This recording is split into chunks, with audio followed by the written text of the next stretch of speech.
Bonjour à tous. Il convient de noter que les premiers Logan sortis de la chaîne de montage VAZ ne se distinguaient pas par un assemblage de haute qualité. Sur certaines voitures, les panneaux de carrosserie étaient déformés et les écarts étaient inégaux. La porte conducteur et le couvercle du coffre, qui frottait contre le pare-choc pendant la conduite, étaient particulièrement mal réglés. L'ajustement bâclé des pièces était également perceptible dans la cabine. Par exemple, certaines voitures avaient des tuyaux d'évacuation de la climatisation mal acheminés, provoquant une accumulation d'eau sur le sol au niveau des pieds des passagers, tandis que d'autres avaient des garnitures de portes tordues. Ce n'est qu'après 1 an et demi de mise au point et de débogage du processus technologique que les berlines ont acquis leur apparence appropriée. Avec l'âge, le volant et le levier de vitesse s'usent très rapidement à l'intérieur, et les revêtements de porte rigides usent les panneaux de porte jusqu'au métal. Mais le reste des éléments intérieurs résiste bien. La peinture, bien que peu durable, est bien plus résistante que celle des concurrents coréens et japonais. Le point faible de la carrosserie réside dans les passages de roues et les bas de caisse arrière, ils sont généralement protégés par un film de blindage. Ne vous inquiétez pas des fissures à la jonction des montants arrière de la carrosserie avec le toit, il n'y aura pas de corrosion ni d'autres conséquences négatives.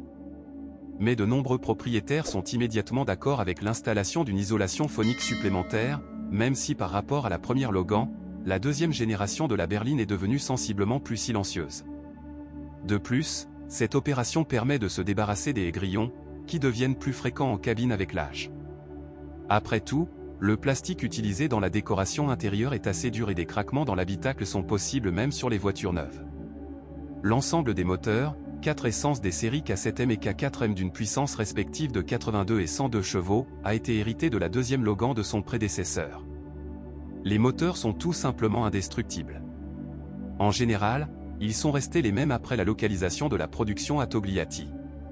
Pour la Renault Logan 2, la plus jeune unité K7M a été considérablement modernisée, un arbre à cam et un catalyseur plus fiable y ont été installés, et le logiciel a également été mis à jour. Mais le moteur de 102 chevaux est resté quasiment inchangé. Les deux unités sont conçues pour répondre aux normes environnementales Euro 5. Il faut dire que pour le E4 le plus faible de 82 chevaux, une telle transition était assez douloureuse, par temps froid, il y avait des problèmes pour démarrer le moteur. Cependant, les Français ont rapidement créé un nouveau firmware qui éliminait complètement le moteur du problème du démarrage à froid et de la vitesse flottante. Et pour l'unité K4M, le logiciel mis à jour a résolu le problème du démarrage à froid, mais les vitesses flottantes sont restées un casse-tête pour les propriétaires. Seules des mesures globales utilisant un nouveau logiciel et le remplacement des joints du collecteur d'admission et du papillon des gaz ont aidé. Les deux moteurs sont équipés d'une courroie de distribution installée dans l'entraînement de distribution, dont le remplacement est prescrit tous les 60 000 km. Cependant, Renault a décidé d'augmenter l'intervalle à 90 000, tandis que les pièces d'accompagnement du mécanisme sont restées les mêmes. Ainsi, afin d'éviter une rupture prématurée de la courroie, nous vous conseillons de respecter l'ancienne réglementation. Mais sur le moteur de la série H4M, connu sur de nombreux modèles Nissan et Renault sous le nom de HR16DE, une chaîne métallique est installée dans l'entraînement du mécanisme de distribution de gaz. De plus, le moteur a acquis la réputation d'être une unité puissante, FI. Les trois moteurs sont initialement couplés à une boîte de vitesse manuelle JH3 à 5 rapports. L'unité de base peut également être équipée d'un robot avec un embrayage monodisque Easy Air, construit sur la base d'une boîte de vitesse manuelle JH3. Cependant, cette transmission n'a pas pris racine sur la Renault Logan 2, et littéralement 1 an après son apparition mi-2015, la modification avec le robot a disparu de la gamme des berlines. Les principales raisons sont les caprices de l'électronique de commande, la réflexion lors des commutations et les réglages fréquents du point d'engagement de l'embrayage. Mais les mécaniques sont inconditionnellement fiables et durables, comme on dit, elles meurent avec la voiture et, le plus souvent, lui survivent. Cependant, la transmission manuelle n'a pas de synchroniseur de marche arrière, c'est pourquoi l'engagement peut se produire avec un craquement. Il s'agit d'une caractéristique de conception de la boîte et doit être considérée comme allant de soi. Les militaires conseillent également de mettre à jour l'huile de l'unité tous les 90 000 à 120 000 km, et la transmission manuelle survivra alors définitivement au moteur. Mais on ne peut pas en dire autant de la transmission automatique des P2. Le développement commun des entreprises Peugeot, Citroën et Renault n'est pas la création la plus marquante des ingénieurs français. La boîte de vitesse n'aime pas les démarrages brusques, glisser dans la boue ou la neige lui est strictement contre-indiqué. Créé exclusivement pour un usage urbain. Mais il a été modernisé à plusieurs reprises, donc aujourd'hui, Avec un service rapide et compétent, il durera jusqu'à 200 000 km. Le point faible de l'unité peut être appelé le corps de vanne. Dès que vous ressentez des à-coups lors du changement de vitesse, appelez en urgence le SAV. Dans ce cas, plus vous contactez rapidement, plus vous avez de chances de vous en sortir avec des réparations peu coûteuses. Les embrayages brûlent lors de démarrage brusque à l'arrêt et de charges élevées en raison des faibles performances du système de refroidissement. Bien que les dernières versions du DP2 automatique soient équipées d'un échangeur de chaleur modernisé. Cependant, tout n'est pas mauvais.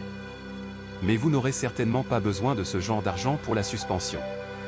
Le seul point faible ici réside dans les rotules, qui sont livrés assemblés avec les leviers et ne peuvent bien entendu être remplacés que par ensemble. Les jambes de force et les bagues stabilisatrices peuvent supporter à peu près la même quantité, voire plus.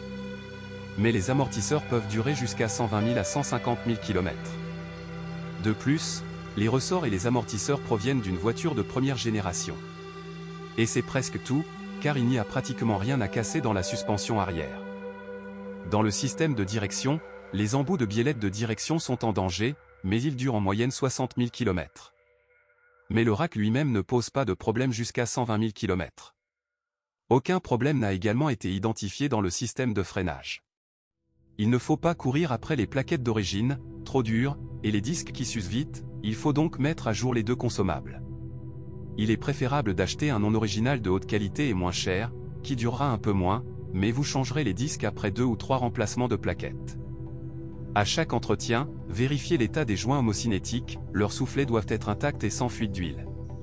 Si les joints fuient ou si du lubrifiant s'en échappe, la grenade deviendra très vite inutilisable et cela coûtera très cher. Dans les équipements électriques, les feux de stationnement, les feux stop et les feux de croisement s'allument souvent. Et le commutateur de colonne de direction gauche refusait souvent d'exécuter les commandes ou, au contraire, allumait spontanément les feux de route. L'ensemble de l'assemblage. Si vous possédez ou aviez un tel modèle, partagez des informations sur ce qu'il casse et comment dans les commentaires.